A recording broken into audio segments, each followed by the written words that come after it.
জানাজা দিছে, মনে করেন যে জানাজার ভিতরে এখন মানুষ মরলে এতগুলা মানুষ হয় না, জানাজা এতগুলা মানুষ হয়েছে। এরপর থেকে আমরা কোনো সাপের গায়ে আঘাত করি না।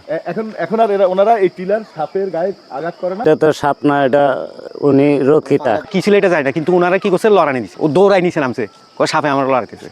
তো আপনি সাপ মারার পরে তো সাপকে জানাজা দিছে, কবর দিছে, বুঝলাম। জি। আপনার কি হয়েছে সেটা বলেন। ওই সন্ধ্যায় যে যখন গোসল দিয়ে কাপড় পাল্টাইছি, বিষ ব্যথা শুরু হয়ে গেছে। মানে সাপের গায়ে যে এত জায়গায় বাড়ি দিছি, এত জায়গায় আমার শরীরে বিষের মুটে মুটে মনে করেন যে ব্যথা টুকরা টুকরা দলা দলা হয়ে গেছিল।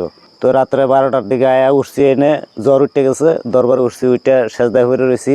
এভাবে মনে করেন তো এখানে খেজমতদারি করছি, করার পরে আল্লাহ মাফ করছে। এই আছি আর কি, এতটুকু। বাবা, এটা মানে কি সত্য এতটা? মানে জি। এরকম কি আসলে সম্ভব? সম্ভব তো, এটা তো আমার নিজের সাথে ঘটছে জিনিসটা। আপনার নিজের সাথে করছে, ছেড়ে দিয়ে বললাম। দর্শক, এটাই সেই মাজার, যেই মাজারটা পাহারা দেয় অসংখ্য সাপে। আমরা সেই মাজার মধ্যে আছি। আমাদের ভাগ্য ভালো হইলে হয়তো আমরা সাপগুলো দেখব এবং আপনাদেরকে দেখাতে পারবো। চলুন আমরা চেষ্টা করি সেই সাপগুলা দেখার। আল্লাহর বাংলাদেশ, এই শহীদ গাজীর বাংলাদেশ, রহম করুন আল্লাহ। আসসালামু আলাইকুম দর্শক, ধর্মীয় এবং দর্শন চ্যানেল থেকে আপনাদেরকে আমি নিয়ে আসছি দরবেশ আউলিয়ার মাজার দেখানোর জন্য। দরবেশ আউলিয়ার মাজার, চারপাশে পাহাড়, মাঝখানে একটা ছোট টিলার উপরে ওনার মাজারটা। অসংখ্য ঘটনা কারামত নিয়েই ওনার জীবনী। অসংখ্য ঘটনা আছে যেগুলো শুনলে আপনারা চমকে যাবেন। আধ্যাত্মিক আর কারামত নিয়ে যে এই আউলিয়ার জীবনীটা এবং এখানে ঘটে যাওয়া নানা ঘটনা। এই মাজারটা কিন্তু পাহারা দেয় অনেকগুলা সাপে। বিশ্বাস করেন, অনেকগুলা সাপ এই মাজারটা পাহারা দেয়। ওখানে কোনো লোকজন নাই, কেউ পাহারা দেওয়ার জন্য নাই। কিন্তু কেন সাপে পাহারা দেয় সেটাই একটা বড় রহস্য। এগুলো কি সাপ নাকি জিন নাকি অন্য কিছু? দর্শক আমার সঙ্গেই থাকুন, দেখতে থাকুন।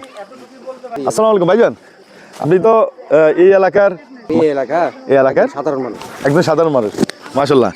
আচ্ছা, আপনি আপনার বাপ দাদারা তো এই যে এই মাজারের খেদমত করছেন, এই মাজারের সাথে জড়িত ছিলেন। আপনিও আছেন এলাকার মানুষের সাথে। প্রতি বছর উরস হয়, প্রতি বছর উরুস হয়। আচ্ছা, এই মাজারটা, এই যে এই একখণ্ড টিলার উপরে এই মাজারটা, আসলে এই মাজারটা কতশো বছর আগে থেকে এই মাজারটা আনুমানিক? 200 আগে, মানে ব্রিটিশ আমল থেকে। মানে আমার দাদার যে পূর্ব যে বাপ দাদা ছিল, ওনারাও এখানে ছিল, তো ওনারা এগুলো মানতো। আচ্ছা, এই মাজারটা নাকি অনেকেই বলছে যে মানে ইয়ারা মানে সাপেরা এই মাজারটা পাহারা দেয়। আসলে এটার ব্যাপারটা একটু খুলে বলতেন। আপনার কি মনে হয় বা আপনি শুনছেন কিনা? না, আমি নিজের চোখে দেখি না, কিন্তু অনেকের বলতে শুনছি। আবার 2-1 জনকে লড়াইতেও দেখছি, মানে শুনছি। এখানে একটা ওই নাসির নামে একটা লোক ছিল পুরান, ও এখন বাড়িতে চলে গেছে, বাঁশখালী না কোথায় বাড়ি। তো ওনারা একবার এখানে উনি উঠছিল। এখন ওনার নিয়ে কি ছিল এটা যায় না, কিন্তু ওনারা কি করছে, লড়াই দিছে। আচ্ছা, ও দৌড়াই নিচে নামছে, ও সাপে আমার লড়াইতেছে। সাপে লড়াইতেছে, এই আর কি। আচ্ছা, এখানে এই মাজারে নাকি অনেক রহমত পাওয়া যায়। এই মাজারে আসলে অনেক মহিলারা আসে নিয়ত করে, ইয়ে করে। প্যারালাইজ রোগী ভালো হয়েছে, তারপর বিভিন্ন না, এরকম একজন আছে, ওই যে এদিকে মুজিব ভাই থাকে, তো উনি আসুক, উনি আসলে বলবে আর কি। উনি মানে ডাইরেক্ট একটু প্যারালাইজ হয়ে গেছিল। প্যারালাইজ হয়েছে, তারপর ভালো হয়েছে কিভাবে? ওর এখানে ইয়ে করি ভালো হয়েছে। মানে কি করছে?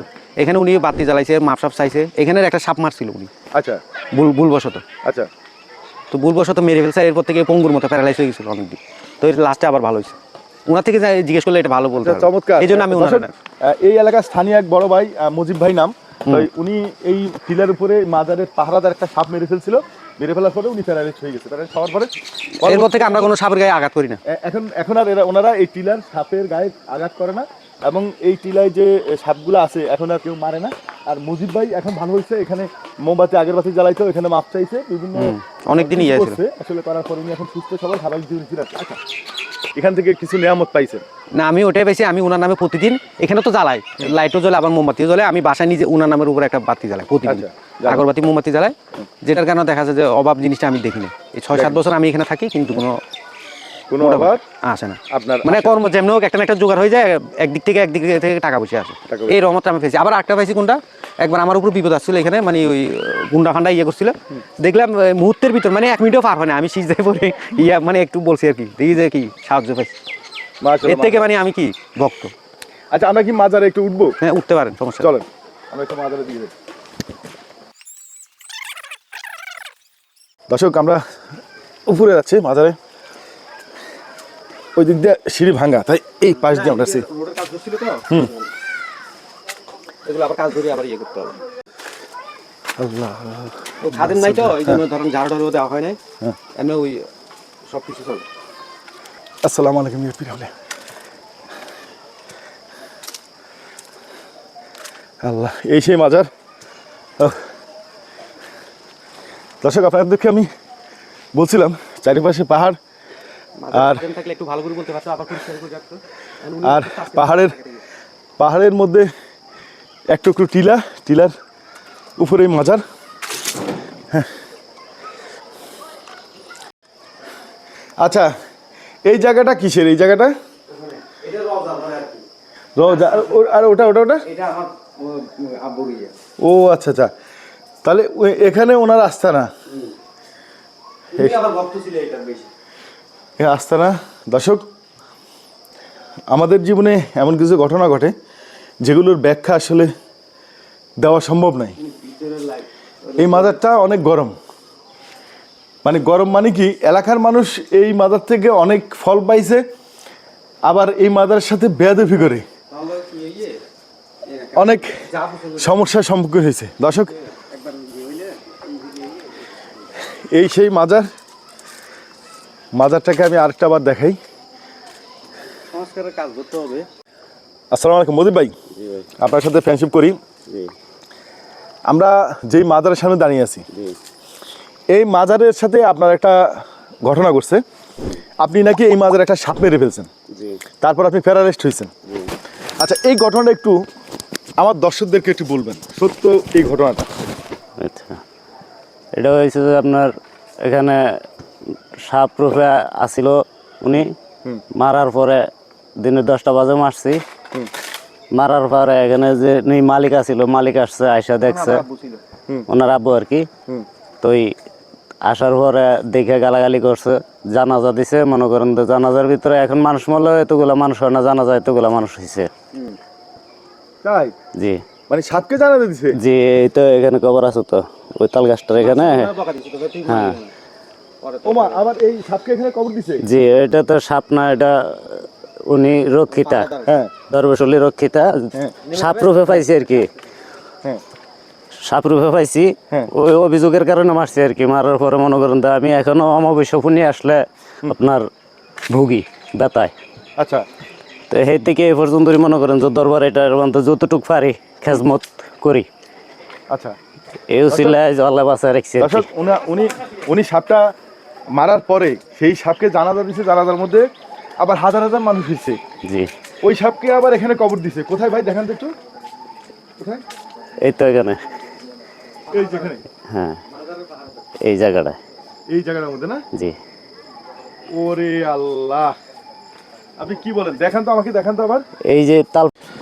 আচ্ছা, এখন আপনি তো সাপ মারলেন, সাপের জানাজা হইল, তারপরে সাপের কবর হইল, আপনিও প্যারালাইজড হইলেন, প্যারালাইজড থেকে সুস্থ হইলেন। এরপর থেকে আপনি এই মাজারের সাথে পুরোপুরি জড়িত।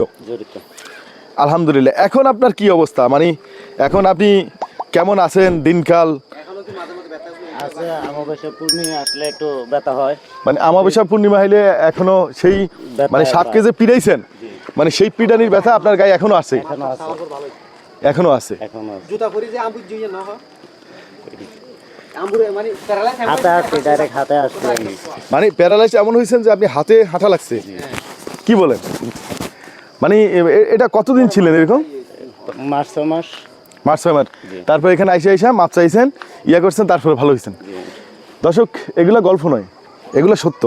আমি মৌলিক ভিডিও বানাই, এলাকার স্থানীয় লোক বা যাদের সাথে এই ধরনের ঘটনা ঘটে যায়, অনাকাঙ্ক্ষিত ঘটনা ঘটে যায়, আসলে তাদের থেকে নেওয়ার চেষ্টা করি এবং নেই, আপনাদেরকে শুনাই। তাই আমাকে কেউ গালি দিতে পারবেন না, আমাকে কেউ খারাপ বলতে পারেন। পীরাউলিদের জীবনী, পীরাউলিদের কারামত, আধ্যাত্মিকতা সম্পূর্ণ ভিন্ন। আসলে যে বিশ্বাস করবেন সে তো করবেন। যেমন আমরা মুসলিম, আমরা ইসলাম ধর্ম বিশ্বাস করি। যে খ্রিস্টান, যে ইহুদি, যে হিন্দু, সে বিশ্বাস করে না তার ধর্ম? অবশ্যই করে। আসলে সে বিশ্বাস করে বিধায় সেটাকে সে বড় মনে করে, সে ভালো জানে। আমি যদি কোনো পীরাউলিয়ার দরবারকে ভালোবাসি, পীরাউলিয়াকে ভালোবাসি, আমি সেটাকে বড় মনে করবই। হয়তো আপনার কাছে ভালো লাগবে না, সেটা আপনার ব্যক্তিগত ব্যাপার। আমার ভালো লাগে, আমার ব্যক্তিগত ব্যাপার। দর্শক, ভুল বুঝবেন না, আসলে বুঝার সাথে অনেক সময় অনেক কথা বলা লাগে। দর্শক, মুজিবের যে ঘটনাটা, এরকম অসংখ্য ঘটনা আমাদের এই এলাকার মানুষের সাথে ঘটছে। আর আমি যখন বিভিন্ন জায়গায় যাই, আসলে আমি বিভিন্ন ধরনের ঘটনার সম্মুখীন হই, আমি নিজেও হই। তো দর্শক, ভালো থাকবেন, সুস্থ থাকবেন, ইমানের সহিত থাকবেন। দাবার বেলা সেই কমন কথাই বলে যায়, আপনার ইমানের দায়িত্ব আপনার ইমানের হেফাজত আপনাকে করতে হবে। আজকে এই পর্যন্তই, আসসালামু আলাইকুম।